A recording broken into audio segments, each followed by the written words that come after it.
Hey Sagittarius, it's Jen here from tarotspirit.net, and I am doing a reading for the last half of July, a mid-July reading, mid-July check-in for Sagittarius for July 2020. I'm using the Chrysalis Tarot. I always want to put a T in there. Isn't it so pretty? I love the backs.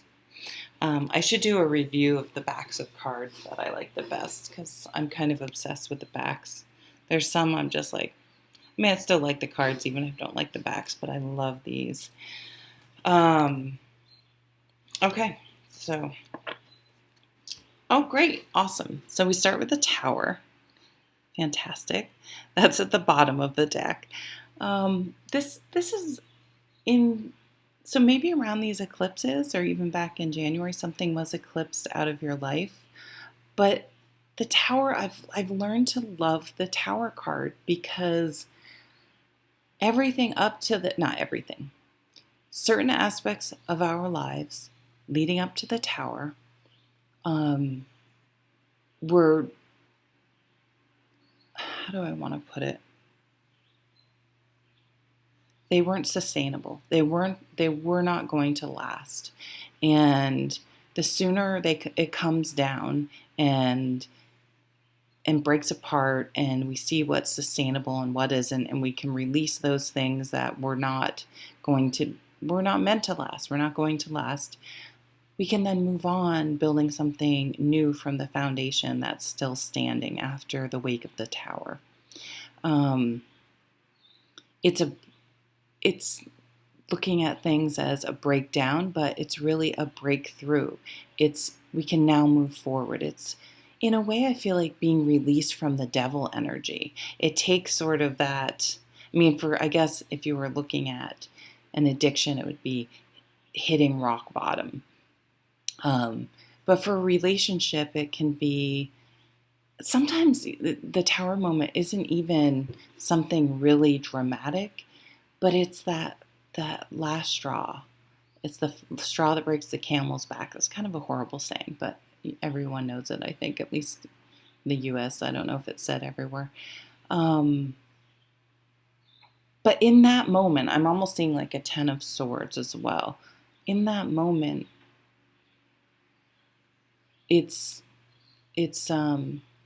becomes crystal clear. Now I'm getting like an Ace of Swords energy. It becomes crystal clear that this job wasn't right, this friendship wasn't right, this romance wasn't right, this affiliation, something about it needs to change. It wasn't sustainable. It wasn't going to last. And so you were putting time and energy and money potentially into something that in the long run was not going to work out. So it's better we know these things. They can be painful sometimes, but not all the time. If we can get our mind wrapped around it and think, oh, I dodged a bullet there, whatever it is, or so. The Hermit, the storyteller. Look at this gorgeous card. The light she's holding there, that's your own inner wisdom. So the Hermit takes all the lessons and learning, societal teachings, what they've, any religious upbringings, or anything and everything, their experiences that they have experienced so far in their lifetime, and takes a step back and goes within, maybe meditates on it, really does the processing and the thinking and the soul, a deep soul dive, and it's okay, I'm taking all these things, but what is my guiding light? What do I feel is the most important thing? And then being true to yourself and authentic and moving forward with that as a guiding light. Now we'll go into hermit mode. Some people meditate every day. It's a mini hermit mode, a mini check-in. And some people, maybe have something happen like a Tower moment, right? And really spend some time, months, really years going within and checking in and really trying to figure things out before they want to move forward. Your process is your process. So, but this is Virgo energy as well. So that starts in the end of August. But we feel better, we feel more secure because we're living more authentically and more true to what makes sense for us moving forward. This is really powerful so far. And we also have 2 majors out so far. What's this? 7 of Wands. We don't need to apologize for things that are not under our control. How people react to decisions we make about our own lives.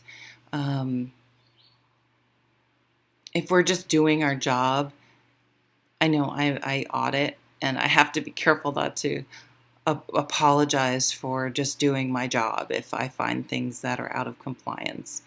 I find myself going, we're being really picky. I need to stop that. We're just following the rules. And they just had a lot of stuff that were out of compliance. Stating the facts, not getting defensive, and letting the other person deal with their feelings about it, if that makes sense.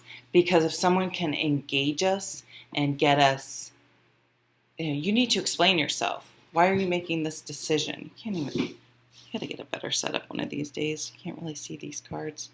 They're so pretty.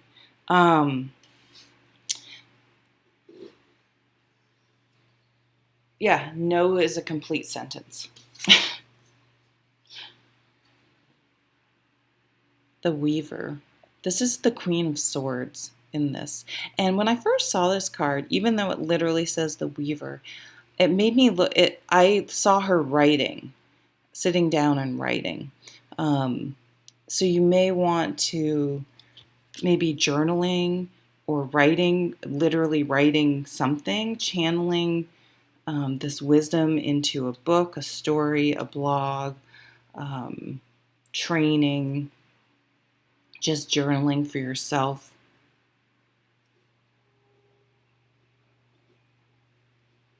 Standing in your power.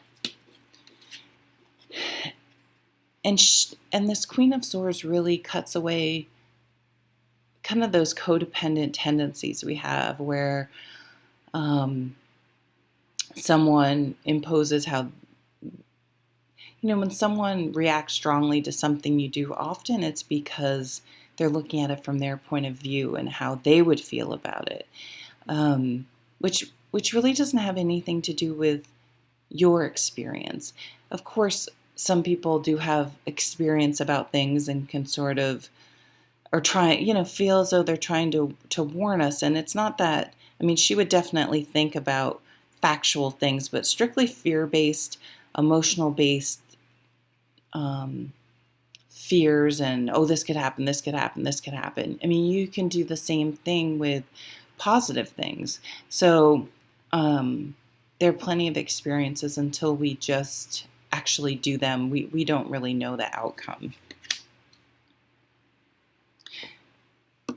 But it's as if something towery like, sort of unsettling or disruptive will happen, but it will push you, as it always usually does, if you can use it in a productive way, like the Hermit, can lead to this new opportunity that you wouldn't have thought about, pursued, had the Tower not happened. Look at this gorgeous Knight of Pentacles. I've had these cards forever. I'm going to use them a lot more. I'm sort of into them. Look at this beautiful. Slow and steady wins the race. Just keep plugging along. Just keep moving forward. Don't let other people's opposition or even your own fear stop you from moving on a path that's more in alignment with your true soul's purpose and what you feel is truly important in the world. Well, thanks, Sag. That was a mid-July check-in, and I'll see you at the next video. Take care.